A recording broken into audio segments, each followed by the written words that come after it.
Diversified podcast. I am your host, Safik Distress, and I'm here with my darling co-host. Hi, Gatori Kome here.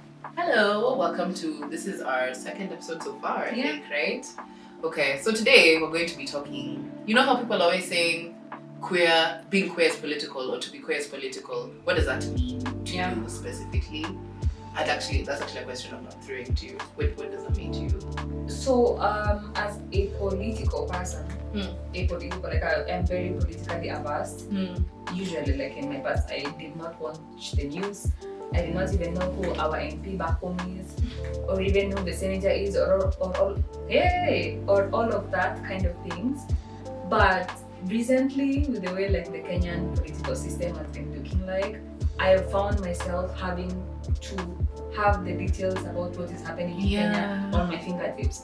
I have had to like find out when the protests are happening, what politicians said what, and even how to fact check things, and even how like to trace information to its source. So I think that being queer is political in these ways.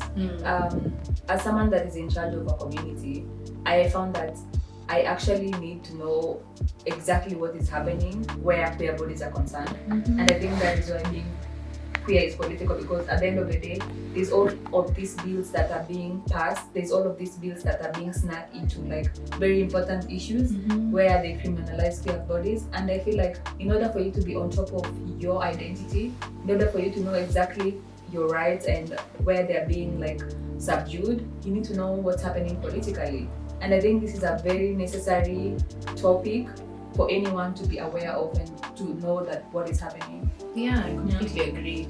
I think I'm also somebody who, up until like, I want to say 2-3 years ago, I was also very apolitical. Like I was and mine was not so much that I didn't have an interest in politics. It's just that as a queer person, like in Kenya, sometimes unasikianga ni kama hauna rights anyways, so like what does it matter? And I think that's where my head used to be. I was kind of like, it's not like this next person is going to, create protections for queer persons, so what's the point of voting? I think that was me in my late teens, early 20s, but as I've gone into my mid 20s, there's just been this realization. Kwanza ukianza kulipa tax girl. Just when you realize you're being touched. When you look at your payslip and you're like, and who did I work these shifts with? That's but also beyond that, I think there was something that just shifted in me where it made me realize like politics is everywhere. Apart from just the fact that my identity as a queer person is political, like naendanga kununua sukuma wiki hata mimi nashangaa kwani easy prices.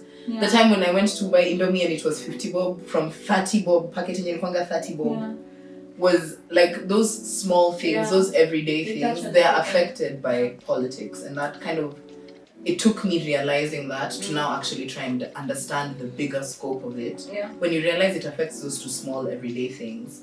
Because before that, I think it's very easy to pretend those things are not related. You're like, at the end of the day, so who cares who's in office? But I think the political part of like young people being involved in politics started sometime last year during the reject the finance. And I feel like that was like heavily touched as someone that has gone out of their way to create employment for themselves.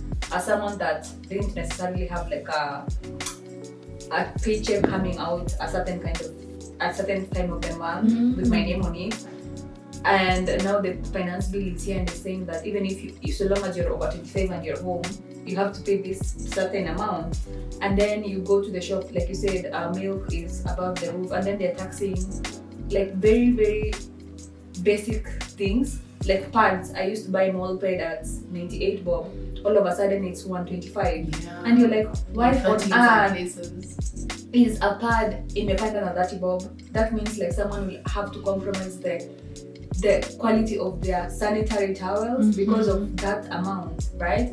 And then when it comes again, police brutality, what does that mean? Why is everyone so mad? Why is the society willing to like stone people or beat them up in markets because wameiba chakula? Okay. Lakini mwenye anatuibia billions bado tunamwachanga tu. Crazy.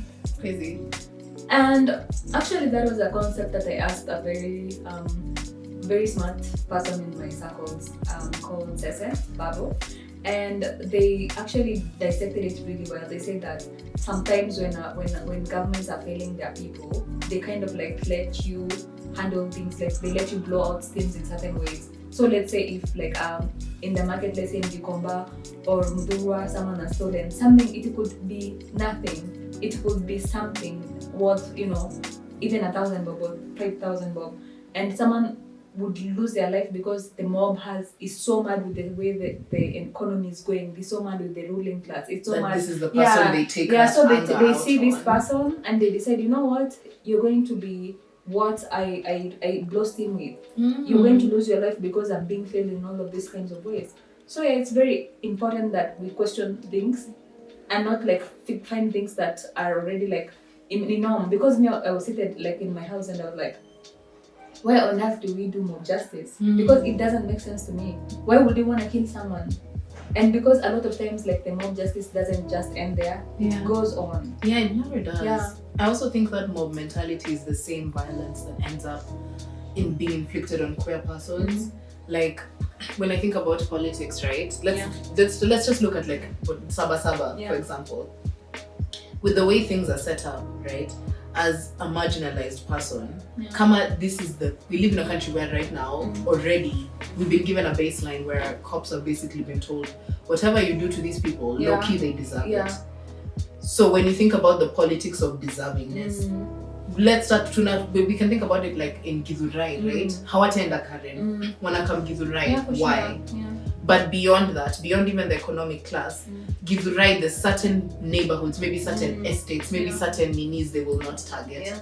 But on the road when we're just walking, people are doing they won't target maybe Ulema the Anaka, you know, she's older, she's part of the church, something people might care about her. But as a masked lesbian, somebody who they think nobody will care if you go, even if they care, they won't make as much noise, you know? So I think as a queer person, when you're not involved politically, it just means that it's even easier for people to erase you, even when they kill you in such situations. Because unfortunately speaking, if the world is going badly for a straight person, there's a double way that it is going badly for you. Like, sisi wote tunapigania, you know, the economy. Sisi wote were fighting police brutality. But as a queer woman, you have that added facet. First of all, femicide. Let's talk about that. So already as a woman, you have other worries. Like, think about how people are literally being like raped as they're leaving the protest that we all came to say, hey, we're all being oppressed. But then there's always that person who feels like, because I'm oppressed, I can take it out on someone. And as a queer person, you will always be that someone to somebody else. So I think when you leave yourself without any political knowledge, it leaves you at a disadvantage, to be quite honest. And during that time of the Saba protest, I found it very important to be aware of exactly what's happening in real time. Because a lot of times the people that were caught off guard, they were leaving their houses. So like in where I live, like right outside my building is a main road. Meaning if protests are happening and there's protesters, I'll make protesters out here. And if I'm not like protest aware, if I'm not protest ready, then it means I'm walking into things blindly. So my life again is in danger because a lot of us don't necessarily like live in great like leafy suburbs or like outside of like protest areas. And I feel like these last protests for Saba showed us like how we don't even necessarily need to be outside for it to be protest, because the protests came home. And I could see like the rhetoric on social media by Kenyans, some of them saying stuff like the people that are protesting are the ones that are ruining people's businesses. We are looting their houses, we are looting their places of work. We are kind of like damaging property, and it brought to mind that scenario of like this study where there's like monkeys in a cage, and every time like there's a banana that is being lowered, when one monkey reaches out for the banana, they get electrocuted. And then with time, the monkeys realize that whenever there's a banana and one of them like reaches out to get it, everyone suffers the consequences. So what happens? Anytime there's a banana and there's a monkey and then there's a new monkey. So in this case, a new monkey is introduced into the bunch, and they don't necessarily know what has happened before. So when the banana is lowered and this monkey is new, when it goes to reach out, the other monkey's bit on this. Oh yeah, because what I electrocute or water. So that is exactly what the government did. Instead of like letting people protest in peace, they were like, okay, we'll introduce violence so that we can justify the reaction that we have. And then by the end of it, what happens?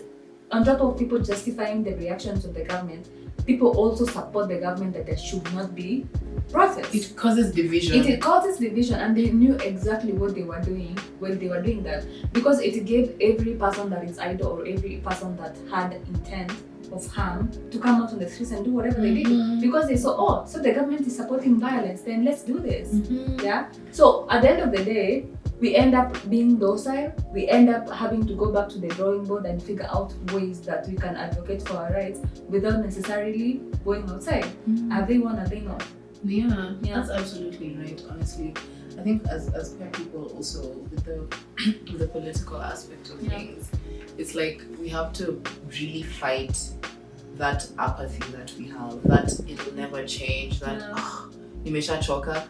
And not even honestly, as Kenyans, I think, for sure. quite honest, because some of the reason, like, because even I hear it in some of like people our parents' age, and even people our age, when they speak about the protesters specifically, they're like, honestly speaking, sasa nini may change, like acha nini, like tungoje tu 2027, it's due to nini, like all these things. And the truth of the matter is, when you think about even how we gained independence, if those people had sat down and decided, sasa wazungu wako na guns, there's nothing we can do, let's just sit down, we would be in 2025 under British colonial rule still. But there were people who were like, no, this is not okay, and unfortunately we're going to have to sacrifice our lives even.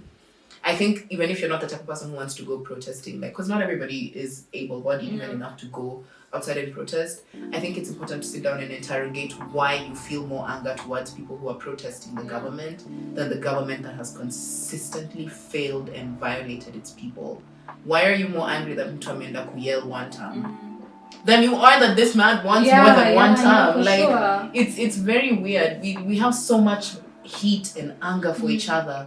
Lakini ikifika pointing it towards the correct source, then there's people who are like, there was a conversation I was having.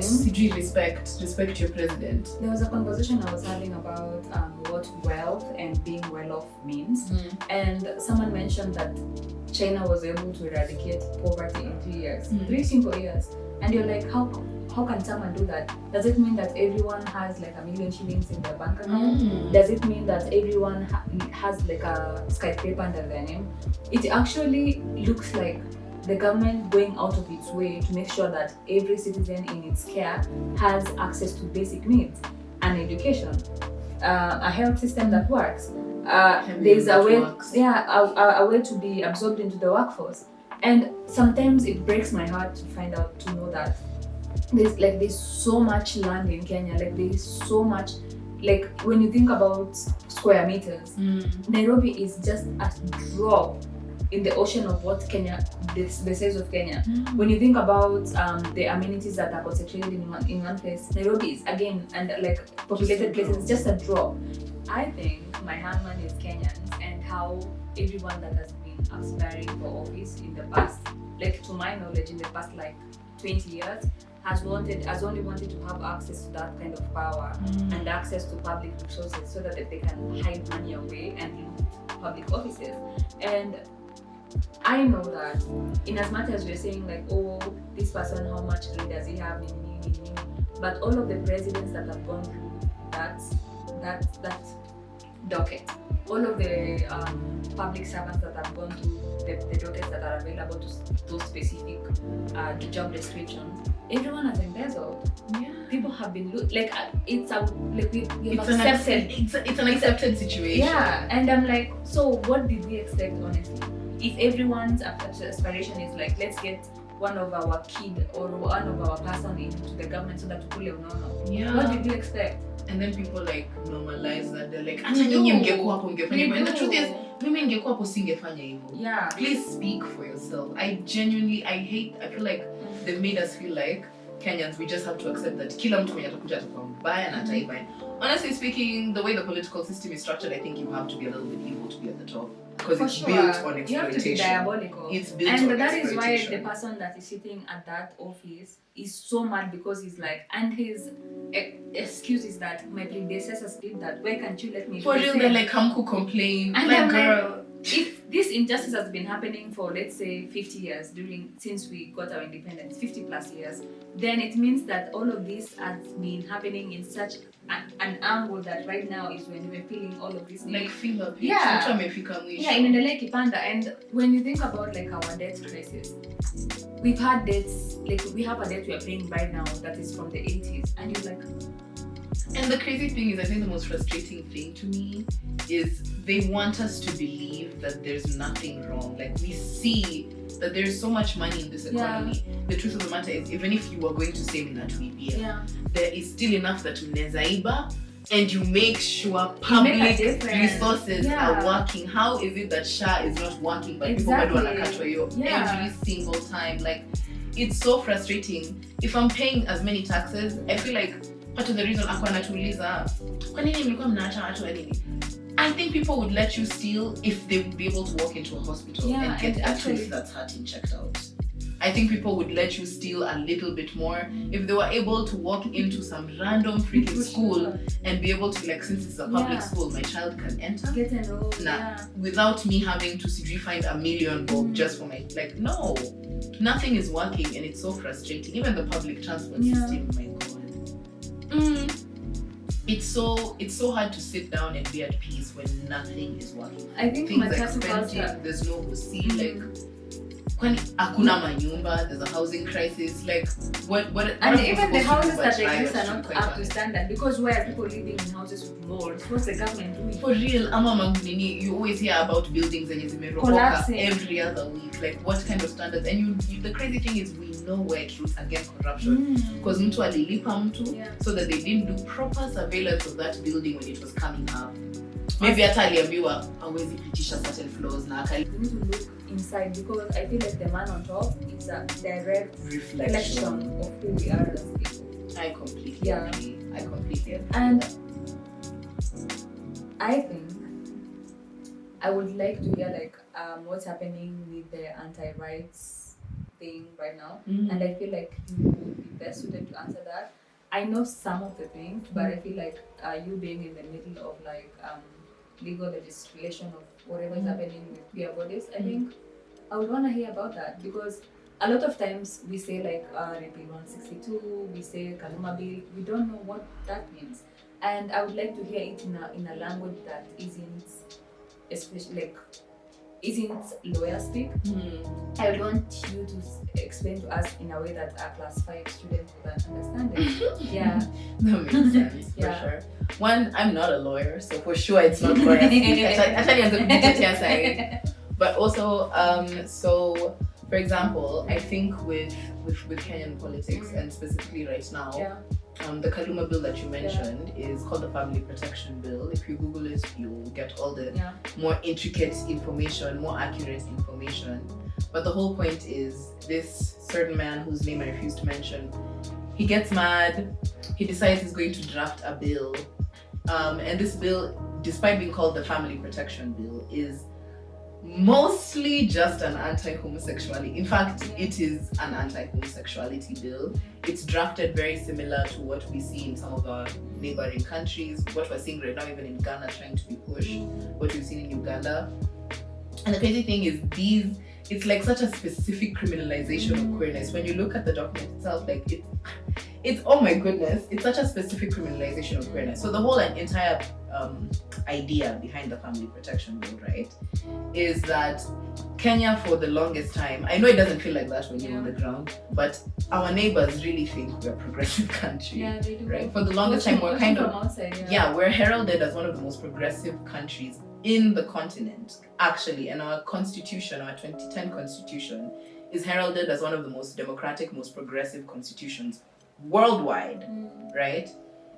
What this means is, for example, for a lot of queer refugees, when they've been kicked out of different countries, Kenya has been not a safe haven because yet wamekuja hapa na wakathrive. No, they're in Kakuma, they're suffering, they're doing a lot, but it's different and I guess less dangerous for some of them than where they are back home.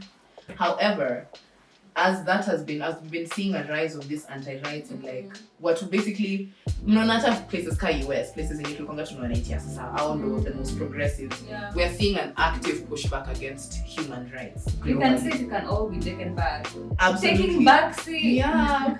Like I'm telling you. So the idea of this whole thing is framing it, basically being able to criminalize queerness without making Kenya seem like sometimes Uganda even got some sanctions, things like that. So Kenya, the thing is, Kenyan politicians want money, right?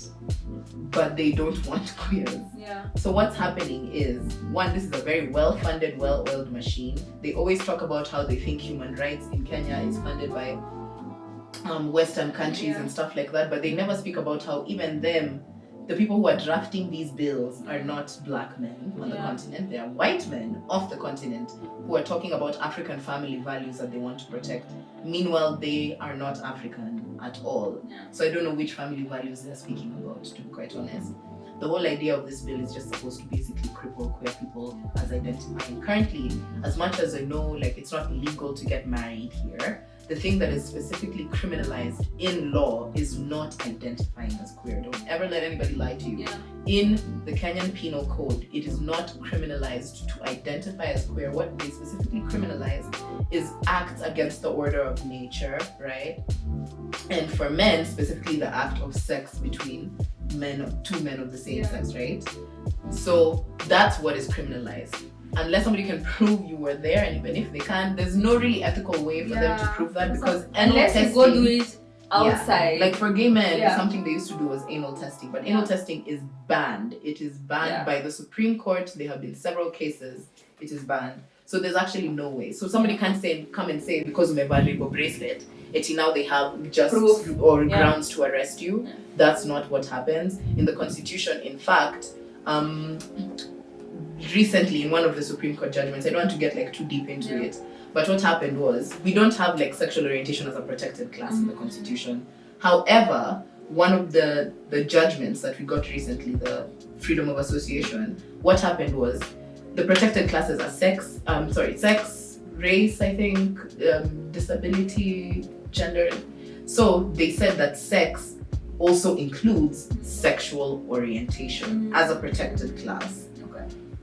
That is what people were really, really mad about, because they went the extra step. They didn't just say, guys, you can associate as queers. They said, in fact, in the Constitution, when we say sex, we also mean not just sex as in what, your biological characteristics, but sex as sexual orientation. So this bill is sort of almost a reaction to the fact that there are some progressive aspects of our Constitution that allow queer people to move. What this bill seeks to do is basically cut us off at the knees. So it wants to criminalize identifying as queer, not actually doing, even if you've not kissed a girl, even if you're not holding her hand, just saying I'm a lesbian. They want to make that illegal. They want to criminalize things like pronouns, of which I don't understand how you can criminalize something that is in English language. It's pronouns, it's English. Last I checked, that's what your colonial daddies wanted us to speak. It's insane. It wants to criminalize pronouns. It's very trans specific, which is something that I don't think, trans people are not a big conversation on the African continent, and I think the biggest way to know something is Western brought in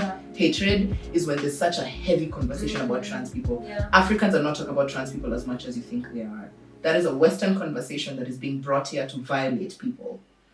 I think what I got from that entire conversation on family protection bill is how it's kind of been replicated all over the continent of Africa, and just a washed up version of whatever is happening in Kenya is happening in Uganda. There is Uganda, Rwanda. they keep on and when you go to the original, you look at it, it looks like the 1865 Penal Code of Britain, and that is how something, because a lot of times people want to say how the law is right, and every time people talk about the law being right, I love to take people back to how owning human beings used to be legal. Exactly. So every time you talk about the law, we do understand a lot of times the law can never kind of encapsulate the human nature. Yeah, and it's not a moral compass. Yeah, and it's not exactly the same way religion is not a moral compass. Not everyone uses the same premises to like go through life as you. So there's no. It's so frustrating. No, it's very, very frustrating. I think even the language. I think the most frustrating thing is when they bring these bills to criminalize queer Africans specifically. It's always with language that has nothing to do with Africans. They'll tell us it's a family protection we need, but then they speak about the family only as, like, they even go ahead like trying to define family as just a nuclear family until like, a father, a mother, children. How many of us were raised in such family structures as Africans? I wasn't. The nuclear family structure is not an African family structure. It's not. So when you come to me and your legal things that apparently it's a legal, you've looked at the African moral fabric and you're trying to save it, but you're looking at it from a family structure that doesn't even. Most of us were raised with our cousins. I remember the people who I grew up with are not just my siblings. Yeah. My cousins, we grew up in the same house with a lot of them. My aunts were part of raising me. My grandma was part of raising me. My mom's friends from college are part of the women who raised me. So you can't come to me and tell me that my family is just those two people and the people that came out of that. That doesn't even exist in the African context. Because I remember like my father being raised by his grandmother. My mother was raised by just her mother. And throughout like my cousins who are my peers, you can see like that kind of like being replicated over and over again.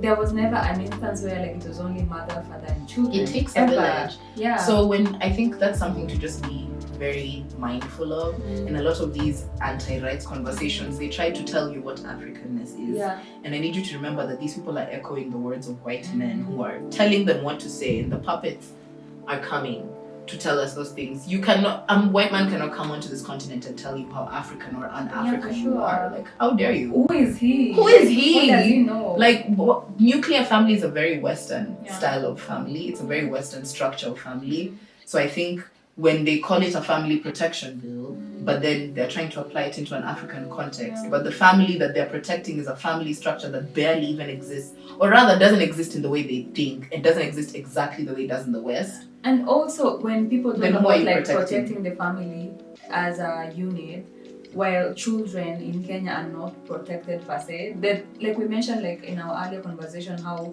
children in Kenyan high schools and Kenyan schools are not protected. Yeah. And you're like, you go to protect a unit before you protect the people that cannot. The most marginalized. Yeah. So, I feel like children are such a hot topic because they're so easy to use them. Children, you can use them as an emotional link. Be like, protect your kids. Yeah. And then you don't actually do anything about that. Yeah, you just say that. Because to me, a family protection bill would look like putting in place shelters for some of these kids who are on the street, figuring out how family streets can eat, opening up soup kitchens. That is what family protection making sure that we hold fathers accountable to their offspring. That is nightmare. Protection. Literally, that doesn't even have enough lawyers. Those uncles who are weird and the aunties who are weird, put them on sexual. That is a family protection bill. A family protection bill that is solely focused on just basically denying people humanity. Yeah. That has nothing to do with family. Why can't we protect the people that are already here? Because the families we have are not currently protected. So what are we doing about that? The families we have are currently dying in debt. The families we have been paying taxes and getting. The families we have cannot afford Hosi.